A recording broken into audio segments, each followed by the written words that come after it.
Channel 3 Kids Camp is the place where every child can play, learn, and grow. Channel 3 Kids Camp serves thousands of children across Connecticut in overnight camp, day camp, and school year programs. It's a safe and fun-filled adventure destination where every child is welcome regardless of ability and every child can succeed. For more information, to volunteer, or to make a donation, visit channel3kidscamp.org. At Channel 3 Kids Camp, we say,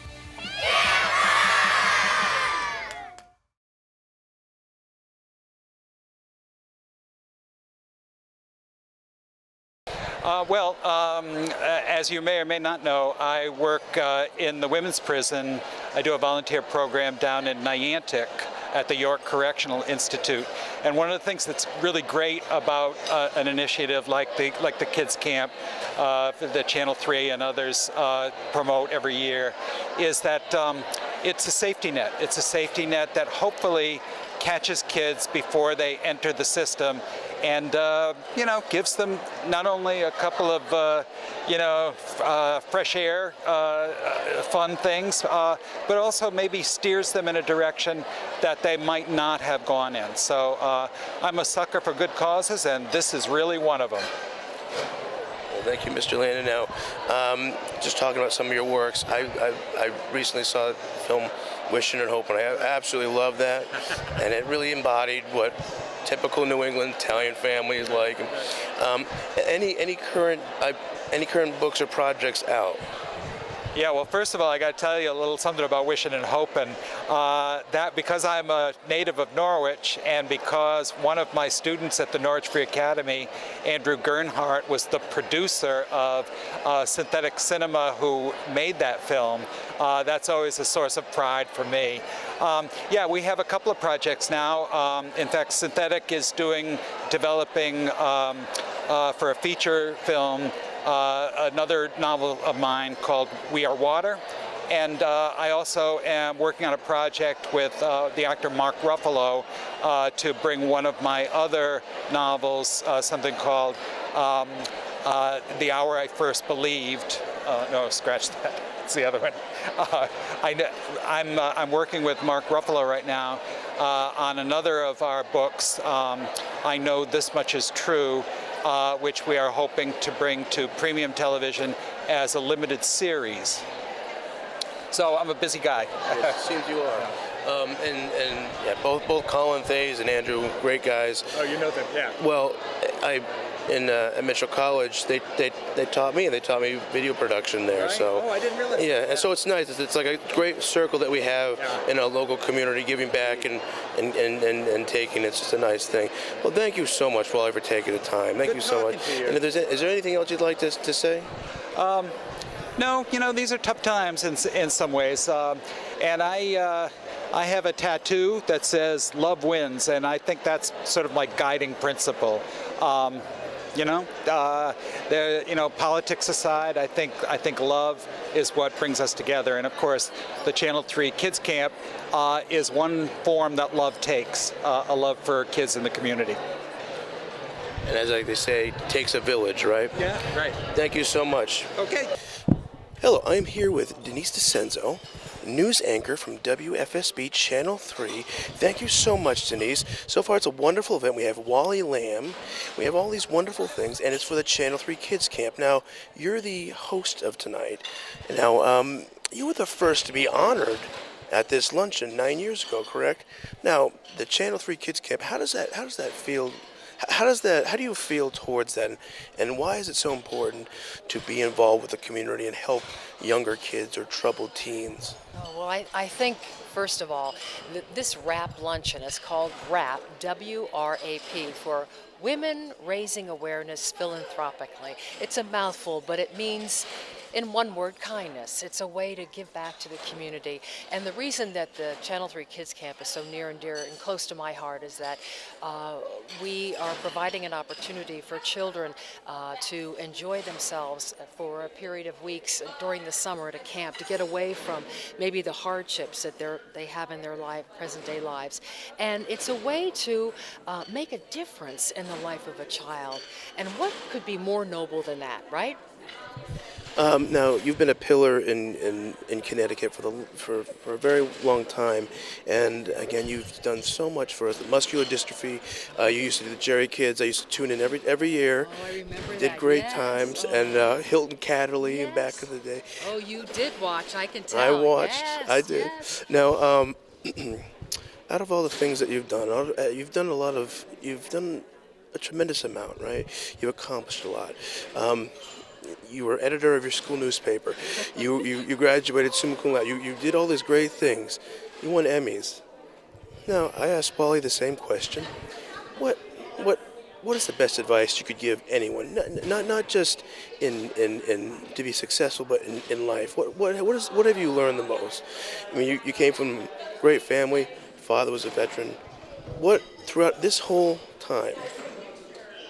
What have you learned the most that you could give to somebody, knowledge-wise? Well, first of all, before I answer that, let me commend you for your journalistic research because you basically encapsulated my life in a few seconds. So kudos to you. You do a great job researching your subject. So I just wanted to point that out. Very good. Now, in terms of advice, what I would offer, well, that's a great question, and I'm happy to answer that because I found that there is a single bit of advice that was given to me by my mentor out in Cleveland when I was working there for the CBS affiliate doing the 6 o'clock and 11 o'clock news. And that is this. It's the simple premise, and it took me a long time to learn this, a long time. But it's this. Never give anyone the power to make you doubt yourself. And I'll say it to you at home. Never give anyone the power to make you doubt yourself. If you believe something and you want to do it, go for it. Go for it. And go for it with every fiber of your being. Believe in yourself, and things will happen for you. And try to conduct your life with kindness. Kindness. It means so much. It's like throwing a stone in a pond and the ripple effects keep going and going. It's a wonderful way of giving back to the community and something that we can do for each other as human beings. So be true to yourself, believe in yourself, and try to conduct yourself with kindness. And I do believe that what you achieve will come your way. Thank you. And it's very similar to what Mr. Lamb had said earlier about it takes a village. Thank you so much, Denise, for taking the time. I know you're super busy, and thank you so much. Oh, thank you for having me. Great job again. Thank you. Well, today we're having over 300 women from all over the state of Connecticut who are coming to celebrate Lynn Malerba, who Lynn is the chief of the Mohegan tribe, and to hear our keynote speaker, Wally Lamb, who is a Connecticut resident and a New York Times best-selling author. We're a year-round operation. This is our 107th year, and we were founded primarily as a summer camp for children from the inner cities to be able to come out and see what it's like to be in nature for a week. But now we're so much more now. We are year-round, as I said. We're a nature's classroom site. We provide respite care services for children with special needs on weekends. We also have a wonderful preschool where we have children from 14 months to 5 years with us on a year-round basis, as well as day camp and residential camp. And we serve children of all abilities, so special needs children, children that are on the autism spectrum, children who have physical or developmental disabilities. They're all able to come and be part of camp now. The major highlight is giving to children and to people. It is very heartwarming to just be able to help any child that cannot afford to go to camp or is needed for camp activities. I've been chair for the last 3 years, and it is such an honor to be with women that help Channel 3 Kids Camp. I love working with everybody here, and I love helping children. I'm here with Bill Stanley. Bill, thank you so much for coming on the show. My pleasure, Chris. I'd like to talk about Lynn, who worked at your hospital for many years, and Right. Please explain to me what a person she is and how she affected the hospital. And Well, Lynn is a force of nature. She has that caring, compassionate core to her, in whatever she does, whether she was working as a nurse manager at Lawrence Memorial Hospital. Later on, she served as a member of our board. I got to know her when I was a lobbyist here in Hartford, and she represented the Mohegan tribe as they were going through their federal recognition process.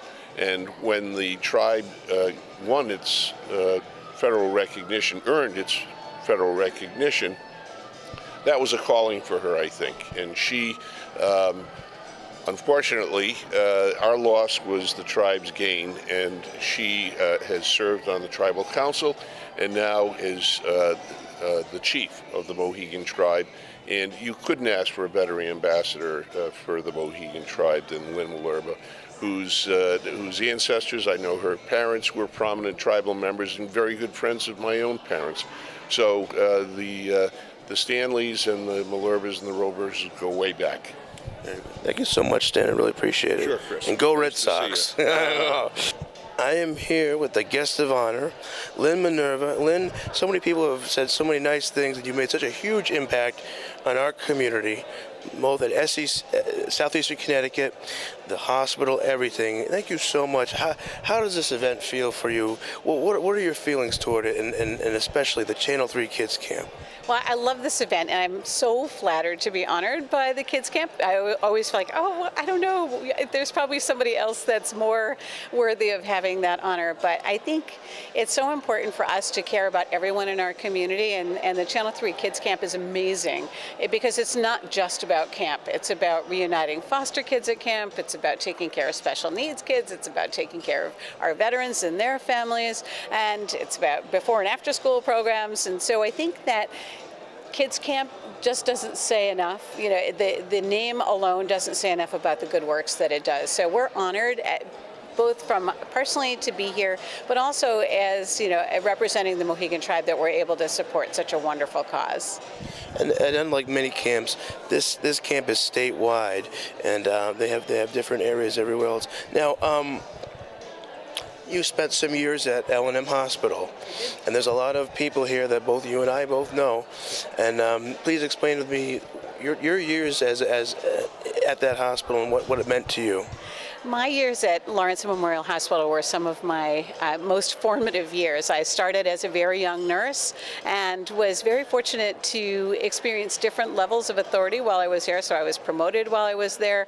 And I think the reason for my success was because we all were in the same frame of reference, which was taking care of patients. And so even though I did get promoted and I ended up having multiple areas of responsibility, the people who knew me when I was working at the bedside, and they trusted my instincts. So it was very easy for me to be successful there.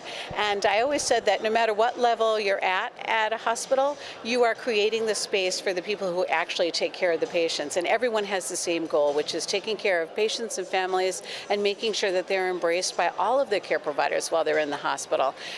It was the perfect career for me. I never thought I would leave it. In a million years, I never thought I would leave it. My goal was to retire from Lawrence Memorial Hospital, which many people do. When you go to the anniversary parties there, you'll see people who have worked there 40, 45, 50 years. It's an incredible place. You've been a true humanitarian with everything. Now, now you're the chief. You're in charge. Now, how was that? How was that transition for you? Well, it was a surprising transition for me. I was the chairwoman of the Tribal Council at the time, which is the business board as well as the governing board for our tribe, and was quite happy doing that. And our former chief, Ralph Sturgis, had passed. We had a very long mourning period for him, 3 years. And the Council of Elders are responsible for appointing the next chief. And they called me into their office, and I said to my former counselors, I'm not sure why they called us, why they called me into the office, but I'm going down to meet with the elders. And they said, well, we'd really like to appoint you to be the chief. And I was just blown away because they had asked all of the tribal membership who they thought the chief should be, and I very diligently wrote a letter to the Council of Elders saying, I think it should be my mother, because she'd spent 30 years on tribal council, most of which were volunteer years, and had been engaged since her mid-20s in doing good works for the tribe. But they had a different vision. They wanted somebody who was a little bit younger, who could travel, who could really engage deeply in Indian country, and I had a lot of connections in throughout Indian country, and so I was really honored to be named the chief. And my great-grandfather was a chief from the 30s to the 50s, so it is a family tradition for us to have leadership roles in the tribe. So the day I was installed as chief, I had all of my great-grandfather's still living grandchildren walk me into the circle, and it was just a very emotional event and very powerful. And there's nothing better than making your parents, your siblings, your children, your husband, and your whole tribal community proud. There's nothing like it. You've done so much, and all I could ask is, like, out of all this, I mean, because you lived a life of many lives. What's the best advice you could give anyone? Not even trying to make it in the world, but just trying to make it as a person. What's the best advice you could give out? So I've been asked that, and I've actually said this at a couple of commencement speeches I've been to, and the best piece of advice I could give anyone is to have a plan, but don't hold on to it so tightly that you miss the entire adventure. Because if I hadn't said yes to certain events along the way, if I hadn't said, all right, I think I can do that, I would have missed this wonderful moment in my life. And so I think it's just, you have to give yourself that freedom to dream and maybe take a different path that you didn't think you would be going down. Thank you so much. Thank you. Take care of yourself, and God bless you on this day. Thank you. And that's what this kids camp is. It rises to the top every single time. With the addition of the ability to let kids of all needs come and experience what it's like to have a week's worth of camp, it's just a magical, magical place. And I know that everyone at Channel 3 is just so happy to be a part of this, and we're gonna do our best to continue to support this. Next year is my 20th year at Channel 3.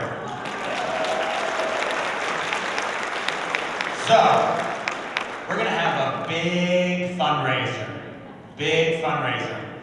I'm not gonna let you in on the secret right now, but I promise you'll all have fun and you won't have to put on a gown. All right, so that's that. I just wanted to say thank you so much for having me. It's funny, Wally, when you called me to find out the punchline of that joke, yes, I was the kid in the Ranger Andes. No, I'm just kidding, I wasn't.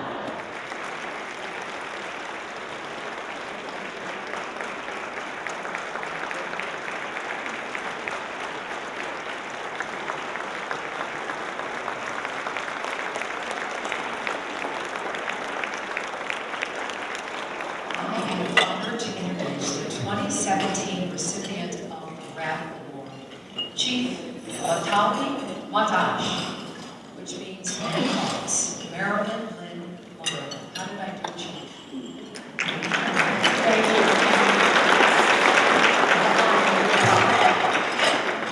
Chief Monroe is the first female chief in the tribe's modern history. The position is a lifetime appointment made by the tribe's Council of Elders, and Lynn follows in the footsteps of many strong female role models in the Mohegan tribe, including her mother, Loretta Lynn, holds the position of tribal Annino, which is the elder female in respect, as well as her great-grandfather, Chief Bataga. Prior to becoming chief, she served as chairwoman of the tribal council. She also worked in tribal government as executive director of health and human services. Chief Lerba had a lengthy career as a registered nurse, and ultimately as the director of cardiology and pulmonary services at Lawrence Memorial Hospital. She holds a master's degree in public administration from the University of Connecticut, an honorary doctorate from the University of St. Joseph in Hartford, and she earned a Doctor of Nursing practice at Yale University and was named a Jonas Scholar. Chief Lerba is chairwoman of the Tribal Self-Governance Advisory Committee of the Federal Indian Health Service, one of 14 tribal leaders serving on the Justice Department's Tribal Nations Leadership Leadership Council. She's a member of the Tribal Advisory Committee for the National Institute of Health and a technical expert on the Commission for Environmental Cooperation. She is also a member of the Board of Directors for the Center for National Policy and the Ms. Foundation for Women. Liv serves as a trustee for Chelsea Rock Bank, Board of Trustees for the University of St. Joseph, West Hartford, Advisory Committee member for the Harvard University Native American Program, and has also served on the Board of Directors for Lawrence Memorial Hospital for 11 years. She lives in Niantic with her husband Paul and are the parents of 2 adult daughters, Elizabeth and Angela. And I met Chief Malerba just today. We spoke for a few minutes and I already feel like I've made a new friend. And your name in Mohegan means many hearts. You are aptly named. Please welcome Chief Lynn Malerba. I'm impressed because sometimes I don't even get the Mohegan words correct. So Denise, thank you very much. It's a little embarrassing the older you get, the longer your bio gets. Isn't that the truth, right? So I'm sorry for making you read all of that. But thank you so very much for your kind introduction, and thank you all to the sponsors for the Women Raising Awareness philanthropically for creating this really important event. It's one that has far-reaching impacts on our communities, and those impacts you will never know, but they will be felt and they will go throughout our community. And most importantly, thank you to all of the very committed and generous people in this room who by their actions make a difference every day. Philanthropy strengthens our bonds to one another. It is clear to me that everyone here understands the gift of giving and how mutually beneficial that gift is. So joining me today are my husband Paul, who's my biggest cheerleader. He's had to suffer through all of my absences and all of the school programs that I went through. His life is mine, and so he's earned those doctoral degrees alongside me by listening to me complain for all of those years. We have our folks from our Council of Elders. We have Marie Pino from our Council of Elders, Charlie Strickland from our Council of Elders, and Beth Regan. I'm going to ask you to stand and be recognized. They are very important leaders.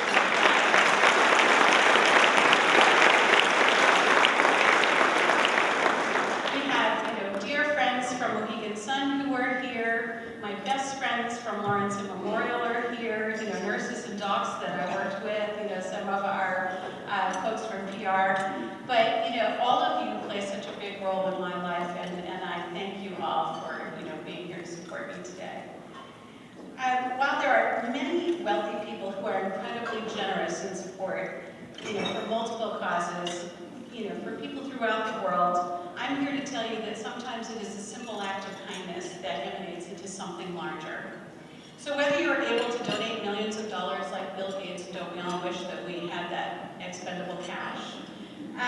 The thing that you do, the good works that you do, or the way that you're able to donate your time and your talent, you embody the true meaning of philanthropy and what it means to be a positive force in your community. In supporting this event, you support children and adults of all abilities, and I think that's what's so special about the Kids Camp. It isn't just about the children, it is about adults as well. It's about our veterans, it's about special needs children. Imagine special needs children being able to participate in camp just like everyone else. That's just so important to just feel for a week that, you are just like everyone else, that you're not special needs. You can participate in all those wonderful activities.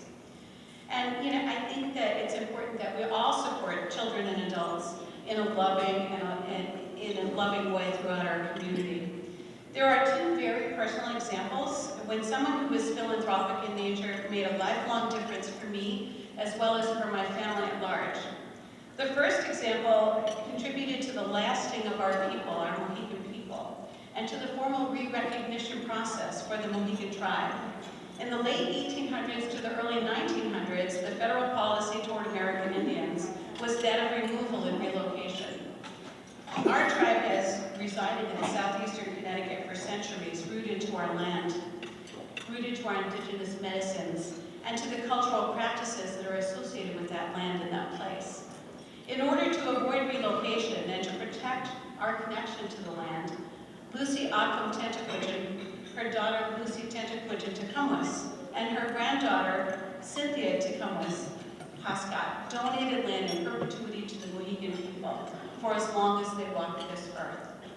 At the same time, a non-Indian Christian missionary woman from Norwich, Sarah Lanham Huntington, led the efforts to raise the money in the local community to build a church on that land, which would demonstrate that we were civilized and Christianized, thereby negating the need to relocate us. This church, originally called the Indian Congregational Church of Montville, quickly became our social, political, and religious center. It was later central in the efforts to obtain federal re-recognition. It is proof that we have a small part of our reservation still intact here in Uncasville, and a tribal government uninterrupted since the time of first contact with the Europeans, which was part of the requirement for federal re-recognition. Not one of these women could ever understand the lasting impact of their kind, generous actions, and how our nation would continue to thrive on our lands. One of the most enduring things about this church was the fact that they had what they call this Ladies Sewing Society, which sounds very innocuous, right? You know, nothing to see here, I'm just sewing, right? But it was Mohegan women who decided that they needed to go underground a little bit with those cultural practices, but they continued to speak the language. They continued to practice our culture. They continued to teach our religious beliefs and our medicinal beliefs. And so there's this great phrase that's attributed to them, and I love it. It's called squat, it's a wool talk, and it means listen to the women. Now some of the men in the tribe don't appreciate that too much. Sorry, Charlie, I'm sorry. But it really is this enduring legacy that we have from the church. And the church continues to be an active church. We were able to restore it when we became federally recognized. Their legacy of philanthropy lives on. Because of these women, our cultural traditions survived. We progressed from a tribe who annually collected dues from each and every tribal citizen in order to keep our government going, to now a tribe who is able to sustain a tribal economy. We are able to protect our sacred sites.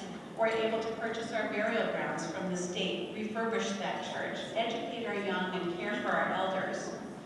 And that's what really being a federally recognized tribe is all about. It's taking care of your people and your citizens. And so this gift just lives on.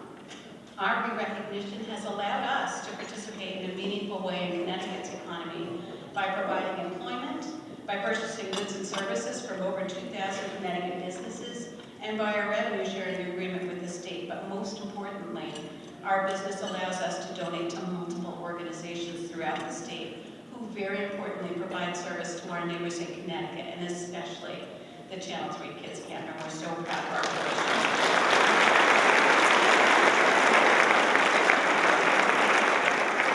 It reminds me of the words of Amelia Earhart, who remarked, "No kind action stops with itself. One kind action leads to another. Good example is followed.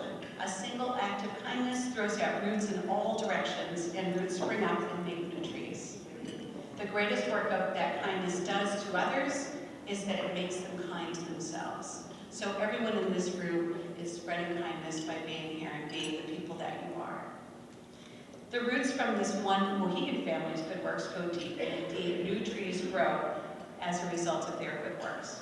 The second example is only slightly more recent.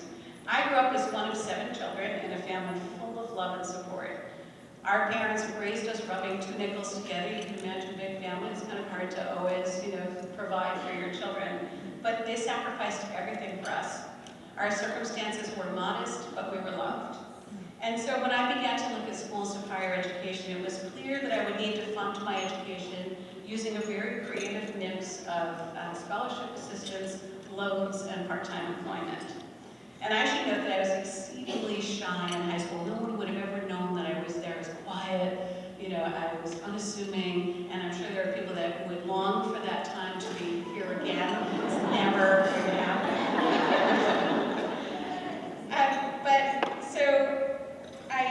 Throughout the year, the teachers at Montville High School had what they called a coffee fund. And they would contribute money for each cup of coffee that they drank and pool the proceeds into a scholarship award for a needy student. I was surprised and so grateful to be chosen to receive not only the Coffee Fund Scholarship, but also a small department at our commencement. And again, they wouldn't have known me if they tripped over me. But I can't tell you how touched I was, and so thankful to learn that these teachers, extended such generosity to a kid they didn't know. And I heard that earlier from Denise. You're extending your generosity to kids that you don't know. I was that kid. And people gave me a hand up. So throughout the nursing school, I went to a 3-year nursing school, which is why I had multiple graduations, because I kept going. Every weekend I worked, and I made the grand sum of $50 a week for the weekend. So $25 a day, so you can imagine now how old I actually am. So the impact of those scholarships made just such a huge effect on my life. And truly, they made a leap of faith by investing in this young kid from Uncasville, and they wouldn't have imagined where my path would lead in, perhaps, the things that I have been so fortunate to do. So my early career choice was critical care nursing, as you heard, until I made the leap into tribal politics, which is always fun, because it's all family, so it's all the time, all politics all the time. And so in the era that I began nursing, it was less high tech and more high touch. For instance, the nurses looked fairly authoritarian with their white caps, white shoes, white uniforms on. We looked like we knew something we actually didn't when we were first in school. And my cap was down in our Lincoln Museum as a relic. We didn't have automatic blood pressure cuffs, digital thermometers, IV pumps, electric beds, oxygen sensors were yet to be developed.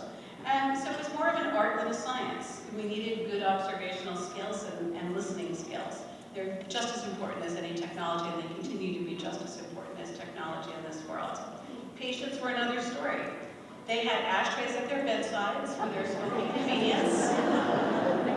The nurses were smoking in the back room while they were getting a report. I think we've come a long way. And the night before, we didn't trust patients at all, so the night before they had an x-ray or a surgery, we'd make them come to the hospital because we didn't trust them not to eat or drink. And then, we didn't trust them to do the right thing. We'd bring them in, and then we'd have to knock them out so they could get a good night's sleep before their night time. But it was a perfect profession for me, as you heard. I think one of the things that has just been such an honor for me is it's a gift to be fully present for people. So as I've traveled on my path, it's been an honor to play many different roles. My background, my education, socialization as a nurse in the community of Hartford Hospital nurses truly informed who I am as a person and how I lead in any setting that I've had the good fortune to find myself in. Going to Hartford Hospital School of Nursing as a young woman was a game changer for me in that it just changed my worldview forever in a way that no other education or profession would have. It helped me find my voice because you have to advocate for people when you're a nurse or when you're a doctor or when you're somebody in the healthcare profession. That's your job.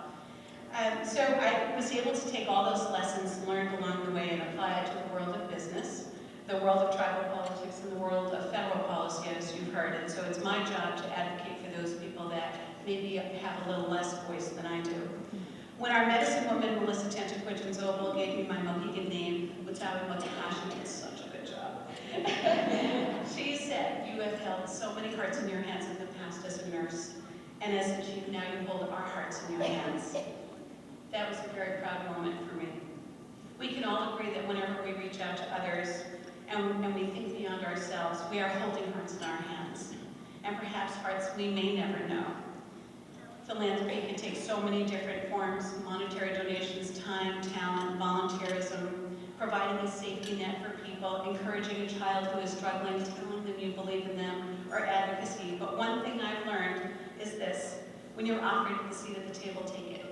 Take it and make sure that you make yourself heard, and that you make yourself heard for those people who can't be at the table for whatever reason. So I appreciate the collective good in this room today. You have no idea what impact you'll make on some young kid or some family who's really struggling. I encourage you to think back to a time when perhaps you were the recipient of a kindness and how that made you feel as you extend yourself to others. Your connectedness in this world that we share and your desire to be a light of change inspires me. I'm inspired to be surrounded by people who are here simply because they care for their neighbors. A quote from our late medicine woman Gladys Tentaquinton speaks to it so eloquently. This is our day, our Children's Day. Take it, live it to its best advantage. Enjoy it, improve it, and give it to your children a better tomorrow. I thank you for this honor on behalf of all of our Mohegan people as I stand here before you representing our entire Mohegan people and all of their good works.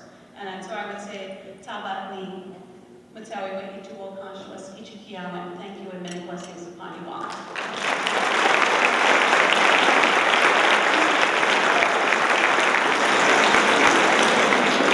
The writing of I'll Take You There was concurrent with the 2016 campaign to elect America's 45th president. In April of 2015, Hillary Clinton announced her candidacy via a video posted on social media. 2 months later, Donald Trump took his now famous escalator ride, descending to the lobby of the Trump Tower where he announced his entry into the race. Election day loomed in the months when I was finishing the novel, anticipating that our country was poised to elect its first female president. I dedicated my book to, quote, feminists everywhere from every era. And then, on that Tuesday evening in November, the election results gave us President Trump.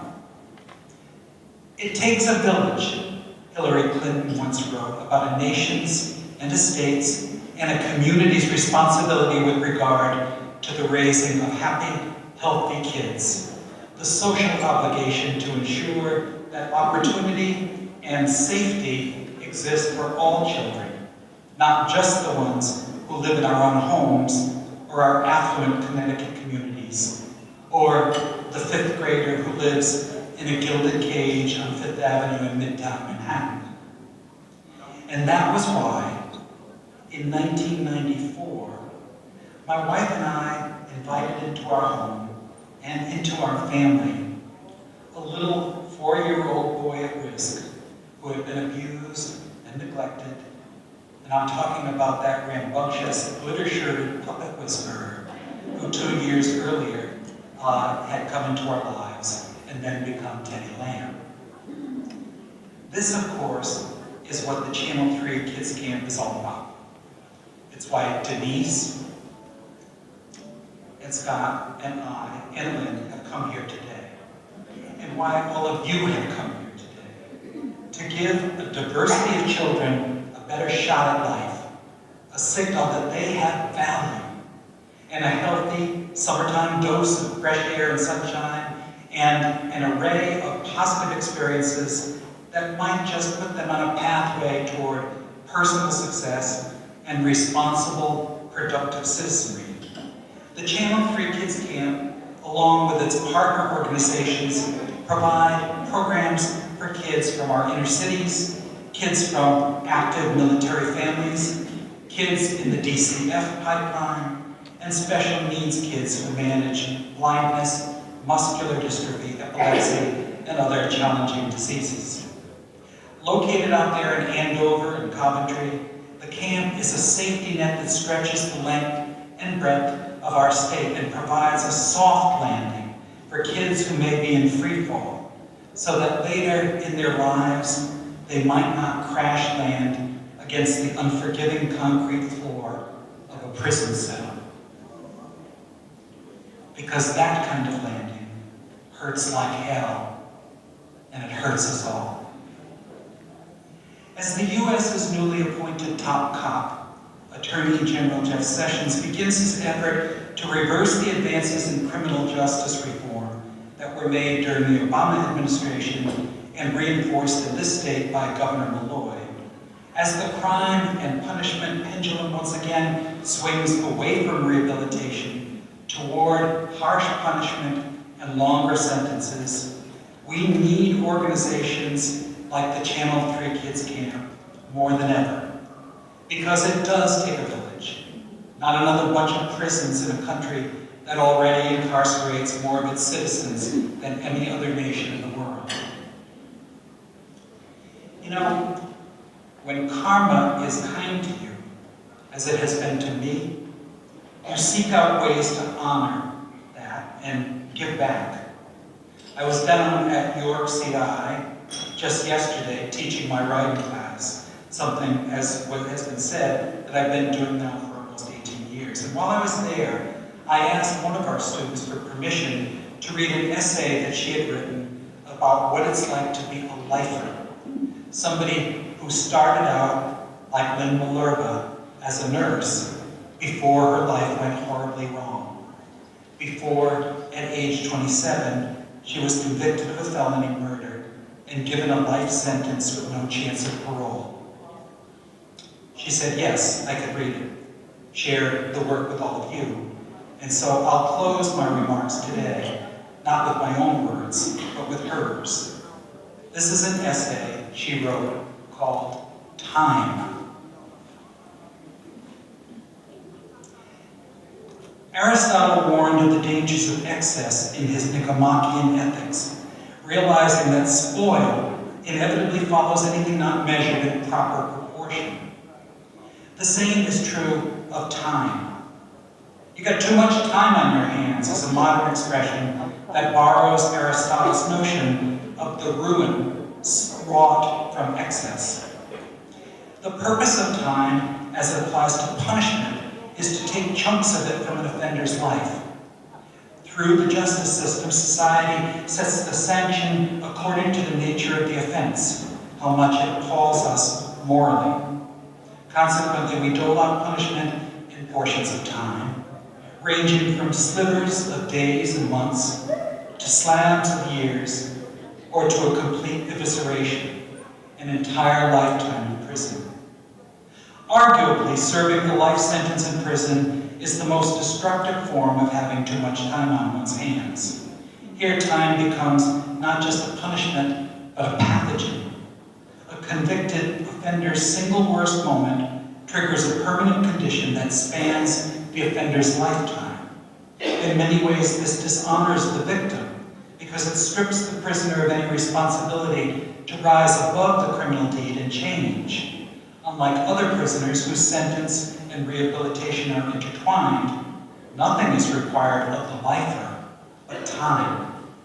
Time can break a person, causing him to do things he ordinarily never would have done, to become someone he otherwise never would have been. Some lifers turn to drugs, illegal or prescribed, as a coping mechanism. Some develop a nothing-to-lose attitude, surrendering to self-destructive behavior and amassing a bunch of disciplinary tickets. Others lose their minds. The most desperate are driven so far over the brink of despair that their only recourse is suicide. We saw that in the headlines just this week. The pathological effect of time is not always revealed on the surface. Most lifers settle into their daily routine and do their time quietly. They get a hobby, find a niche, create a purpose for themselves not only to pass the time but also to make sense of their lives. But for me, time has become distorted, something I can no longer manage. I'm always late, scrambling, in a rush, blowing deadlines, leaving things incomplete or undone. My sentence has warped my concept of time, causing me to overestimate it, take it for granted, perhaps because for me, time has no value. The small annoyances that come with mismanaged time, tardiness, procrastination, haste, disorganization, these cause me constant aggravation. It's not often visible to others around me, but there is a dark, insufferable gloom that clings to me. It's always there. Life in prison passes not by the clock, but by what goes on to indicate that time is ticking. Each formal body count means that 4 more hours have rolled by. Shift changes mean 8 hours. Tuesday is commissary day, marking the passage of another week. Guards rotate to new posts every 56 days. Quarterly facility shakedowns tell me that 3 months have passed. When somebody with whom I've served leaves prison at the end of a 10-year sentence, I realize that another decade has crept by. For the lifer, time moves not for you, but around you. The child who was a baby when you entered prison is on her way to the junior prom, an age progression viewed only through your photographs. Advances in technology, the internet, the iPod, texting, Twitter. These are experienced solely through magazine ads and TV commercials. One day recently, a juvie put a respectful miss in front of my first name, and Time's Passage slapped me across the face. It's difficult to make the best of one's time when time overwhelms. No matter how productive I am, my life, this life, feels purposeless when everything I strive toward, aim to become, is sucked into the black hole of days and years and decades passing. Recently, I dreamed a dream in which I was torn open, trudging uphill, losing my footing on the jagged rocks of a mountain.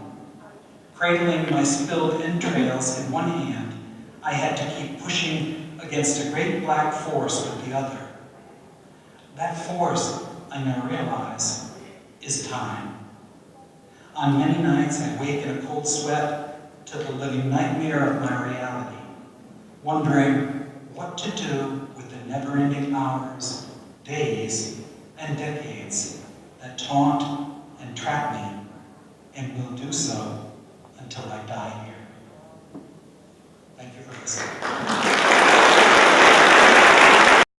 I've been here for almost 2.5 years now, so I've had a chance to witness the transition from serving only a population of typically developing kids to last year when we brought in some kids with developmental disabilities and started including them, and then this year when we became full-out inclusive, and it's been a really exciting transition to be a part of. We thought we would need to do a lot of communication to the kids, a lot of preparation, and what we found is that the inclusion process was very natural. Happy birthday to you. Happy birthday to you. We're able to accommodate any of the special needs population, whether it be severe. Our nurses are well trained to work with that population as well as the counselors. You can go and work with kids and you get quite a lot out of it regardless, but with kids with special needs, when you finally get through to someone,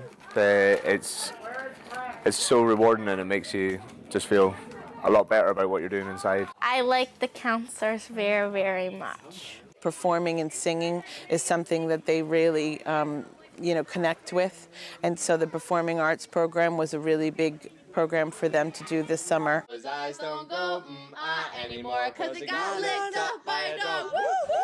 You get them into the pool, a child who maybe uses a wheelchair, that's so freeing for them because they feel like they can move around like the other kids. No matter what disability the campers arrive with, something they all seem to have in common, apart from the odd one, is that they all love swimming. I think it's a sensory thing for a lot of them. It just gives them a bit of a weightless sort of freedom, I would think. I like swimming. I'm really good at it. I was in Special Olympics. For a lot of these kids, it builds self-confidence.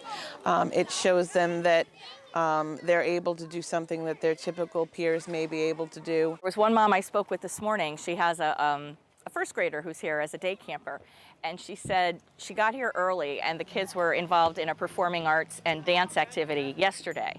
And she said, honestly, I was almost in tears because I realized that my son is going to go back to school and not be a kid who makes fun of kids who are different. And every single one of these kids who's here this week is going to go back to school and not make fun of kids who are different. And really, all of our campers, I think they learn tolerance, I think they learn acceptance, and I think they learn that all kids, in one way or another, are the same. And some kids that may have come from the typical population with a behavioral issue or they may be an introvert, somebody that was shy. For them to work with the special needs population was something that brought them out of that, and so it helped, both sides. To see the comfort level that it provides for their families it's just incredibly special, and it's a great place to be.